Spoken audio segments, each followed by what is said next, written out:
A royal marriage doomed to fail. A king's wrath that could mean death. Yet Anne of Cleves walked away alive, her head still on her shoulders.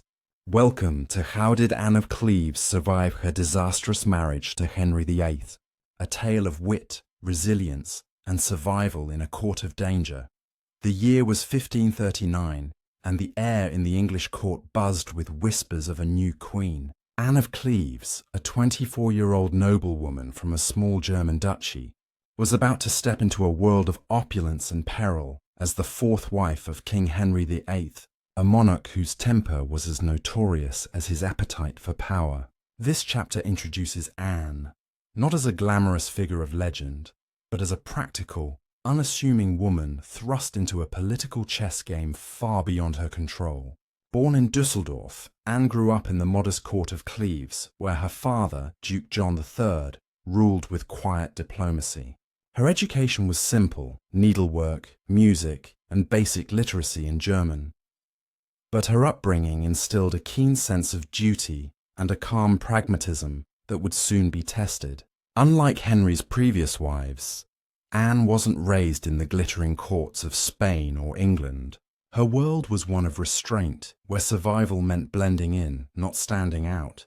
Yet her brother William, now Duke of Cleves, saw her as a key to an alliance with England, a shield against the Holy Roman Empire's growing power. The detailed story begins with Henry VIII, now 48, widowed after Jane Seymour's death and desperate for a male heir to secure his dynasty. His advisor, Thomas Cromwell, pushed for a Protestant alliance to counter Catholic Europe, and Anne's name surfaced as a perfect match. Cromwell painted her as a beauty, relying on Hans Holbein's now famous portrait, which showed a serene woman with delicate features and a demure gaze. But beauty, as Henry would soon learn, was subjective, and Holbein's brush may have flattered more than it revealed. Anne's journey to England was no fairy tale. She travelled across stormy seas, arriving in Rochester in December 1539, weary but hopeful. Henry, impatient and romanticizing his new bride, disguised himself to surprise her in a chivalric gesture. The meeting was a disaster. Anne, unaware of his identity, rebuffed his advances, and Henry, stung by her plain appearance and lack of courtly polish, declared her no better than a Flanders mare. This insult, whispered behind closed doors, set the tone for their doomed union. Let's unpack a practical tip for navigating high-stakes situations. Know your audience. Anne, unfamiliar with English customs and unable to speak the language fluently, was at a disadvantage, but her composure under pressure hinted at the resilience that would save her. For example, when Henry stormed off after their first meeting, Anne didn't crumble. She maintained her dignity, a trait that would prove vital. The court, meanwhile, buzzed with gossip. Courtiers like Jane Boleyn, sister-in-law to the beheaded Anne Boleyn, noted Anne's awkward German manners, while others, like the Duke of Norfolk, saw opportunity in her potential failure. Cromwell's gamble on Anne was risky. He needed her to charm Henry to secure his own position, but the king's displeasure was already brewing. The wedding bells had barely faded when Anne of Cleves found herself adrift in the gilded cage of Henry VIII's court, a foreign queen in a land where every smile hid a blade. It was January 1540, and Greenwich Palace hummed with the forced festivity of a royal marriage already souring. Anne, now Queen of England, moved through the vast halls with their tapestried walls and roaring fires, her heavy gowns of velvet and gold feeling more like armour than adornment. Her German accent drew curious stares from ladies-in-waiting, their whispers sharp as pins, while Henry's courtiers watched her like hawks circling prey. The king himself was distant, his once charming demeanour replaced by curt nods and excuses to avoid her company. Anne sensed the danger in his coldness. 2 of his previous wives had met gruesome ends, and the court's loyalty was as fickle as the English weather. Yet she kept her head high, her face composed, learning the intricate dance of survival in a world where power shifted with every glance. Henry's displeasure was no secret. He spent evenings with his advisers, grumbling about the alliance with Cleves, which Thomas Cromwell had championed to bolster England's Protestant ties. The king's eye wandered to the vivacious Catherine Howard, a young maid-in-waiting whose flirtatious laughter echoed through the halls, a stark contrast to Anne's reserved grace. Anne noticed Catherine's coy glances at Henry, her delicate curtsies that lingered too long, and the way the court's mood shifted in her favour. The Duke of Norfolk, Catherine's uncle, hovered nearby, his ambition clear in his smug smiles.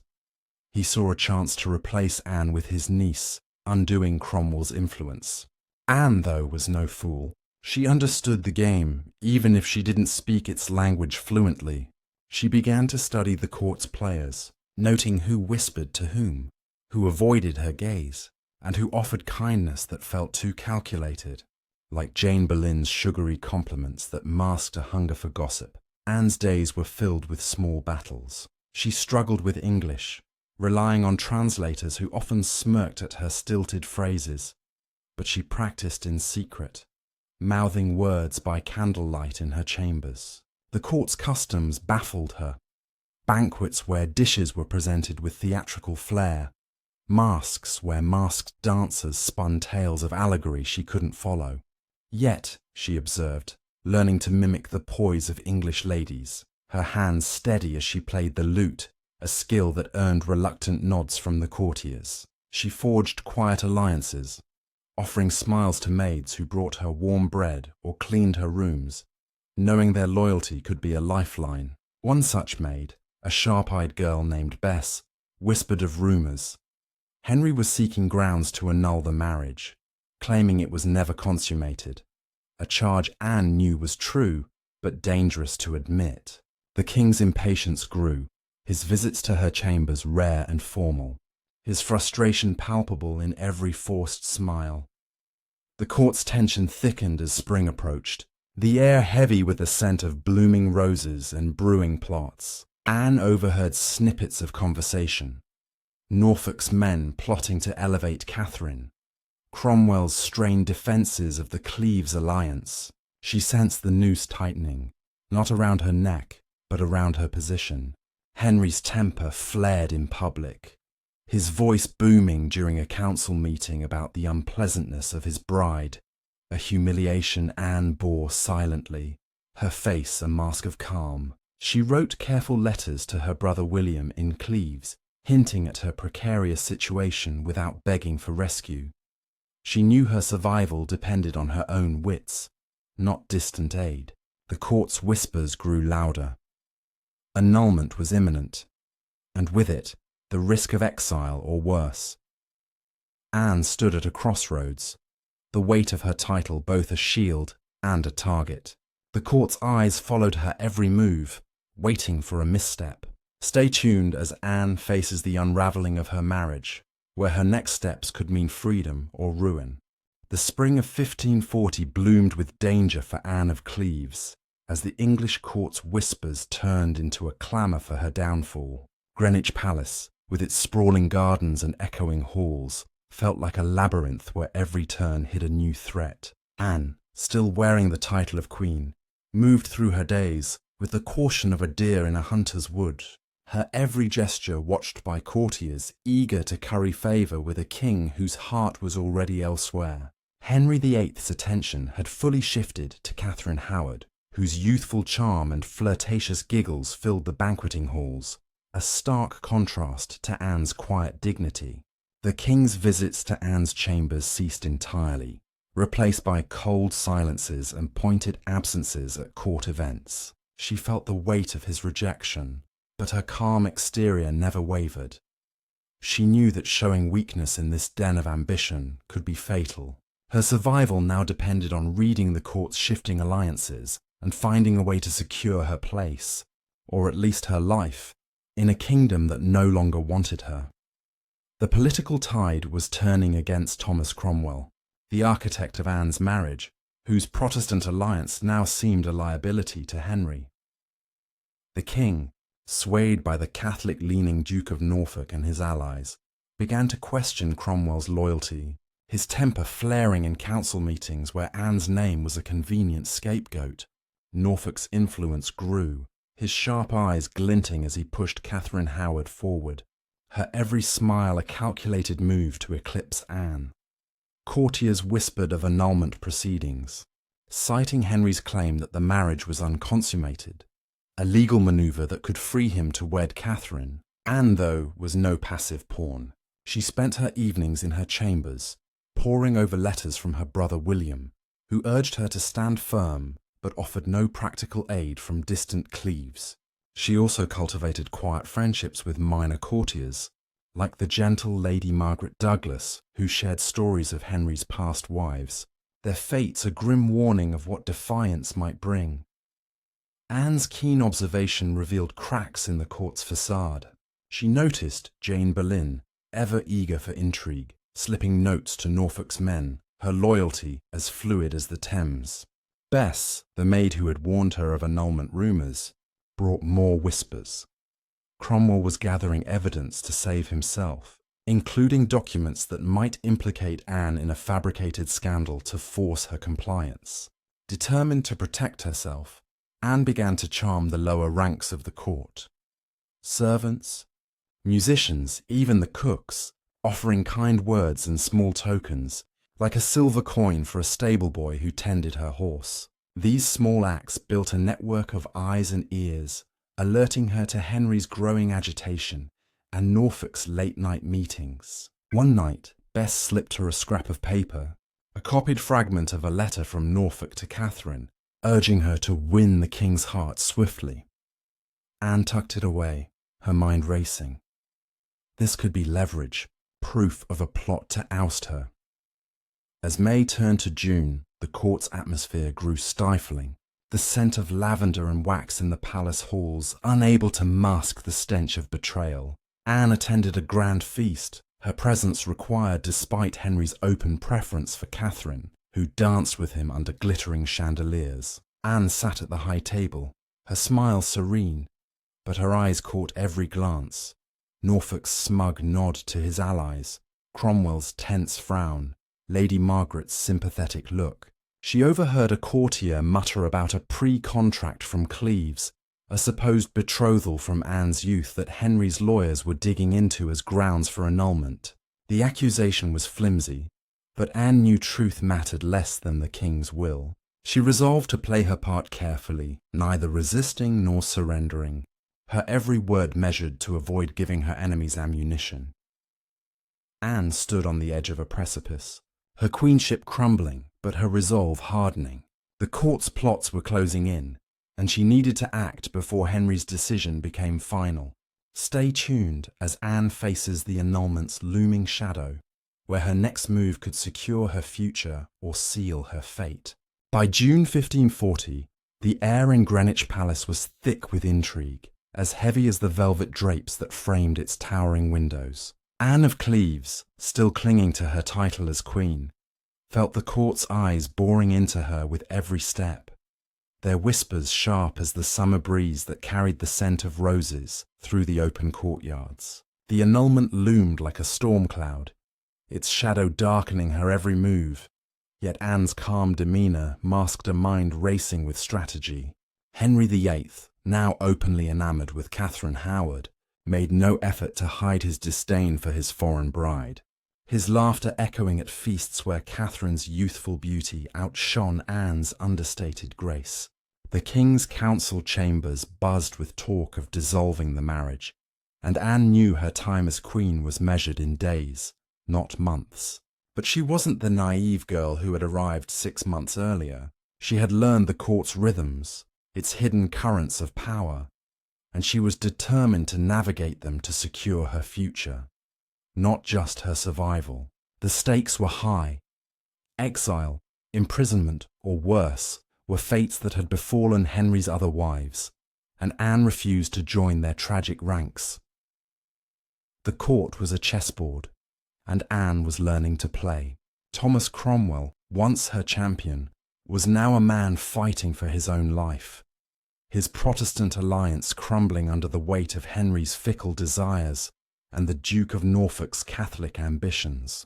Norfolk's influence was palpable, his sly smiles and whispered meetings with courtiers like Sir Thomas Wriothesley fueling rumours of Cromwell's impending arrest. Anne watched Norfolk closely, noting how he positioned Catherine Howard at every event, her vibrant gowns and coy glances drawing Henry's attention like a moth to flame. Catherine, barely 19, was a pawn in her uncle's game, but a dangerous one. Her charm a weapon that threatened to erase Anne entirely.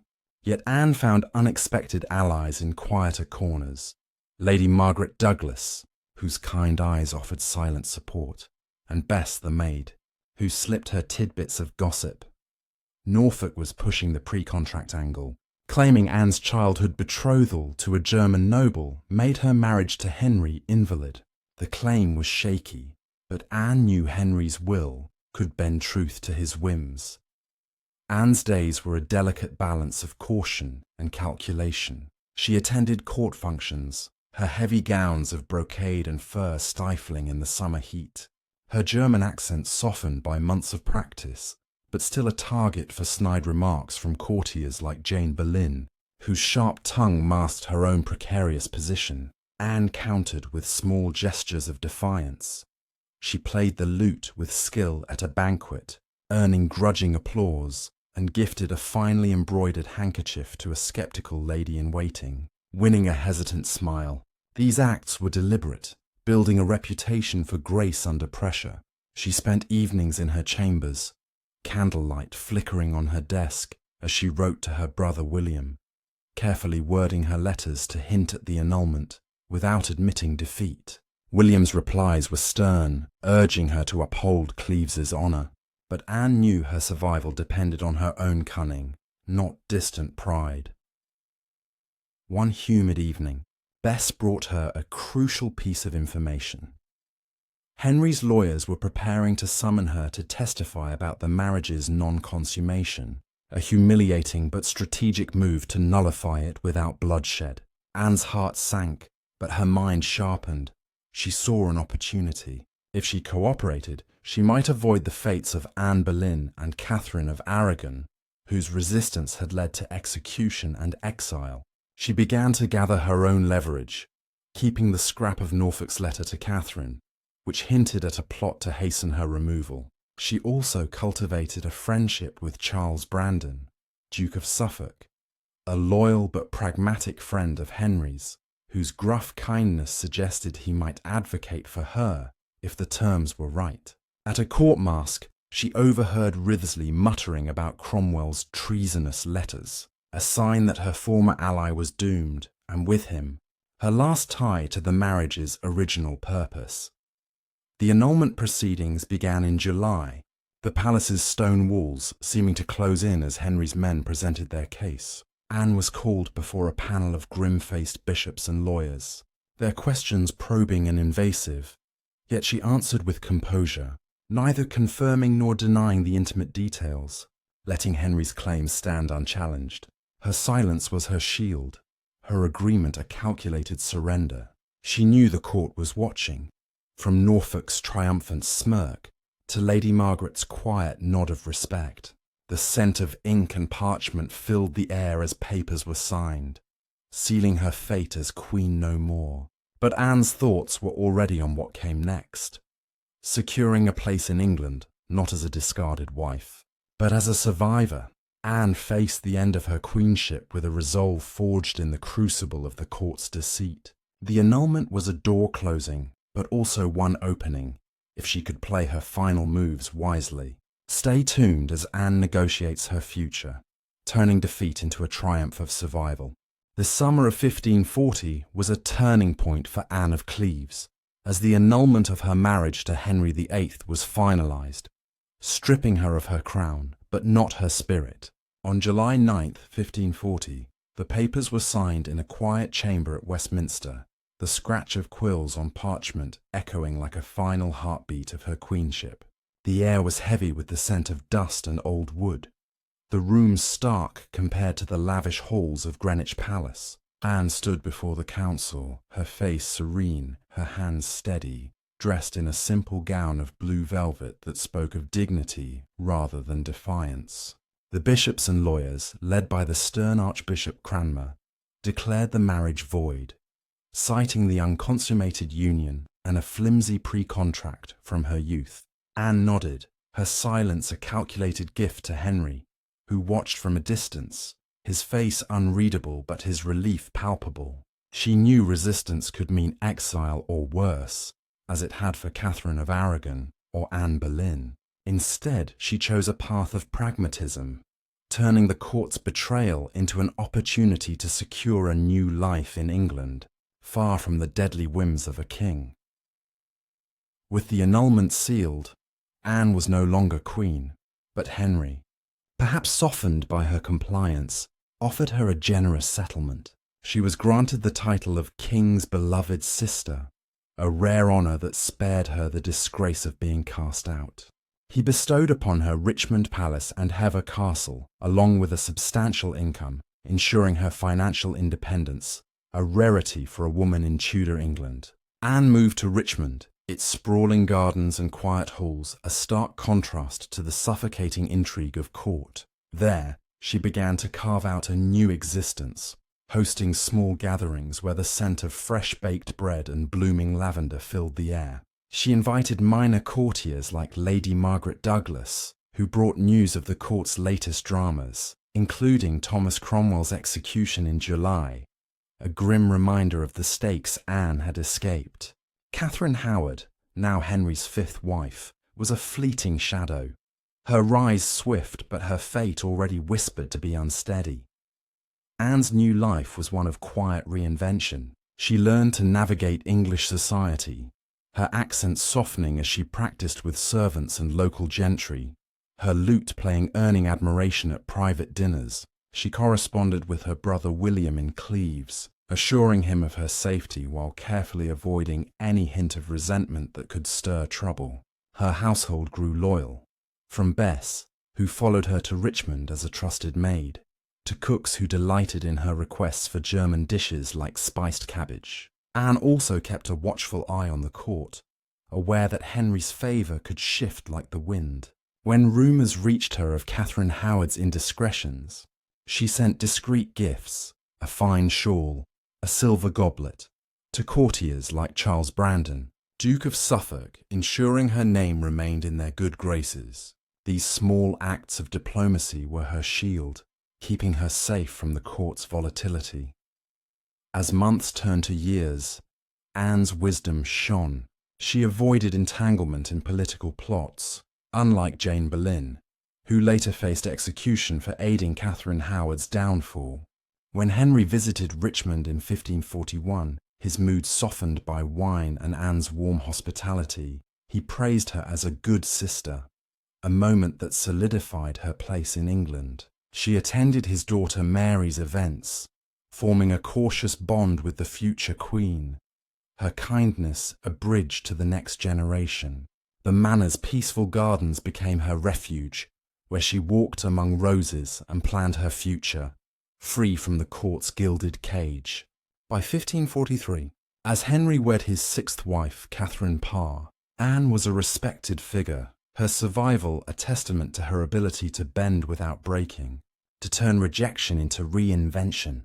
Anne of Cleves outlived Henry, dying in 1557 at Chelsea Manor, her legacy not one of tragedy but of triumph. She had transformed a disastrous marriage into a life of independence, wealth, and quiet influence, a rare feat in a world where women's fates were often written in blood. Her story is a lesson in resilience, proving that survival sometimes means knowing when to yield and when to stand firm. If you've loved this journey through Tudor intrigue, hit that like button, drop a comment with your favourite moment, and subscribe for more tales of history's unsung heroes. Your support keeps these stories alive.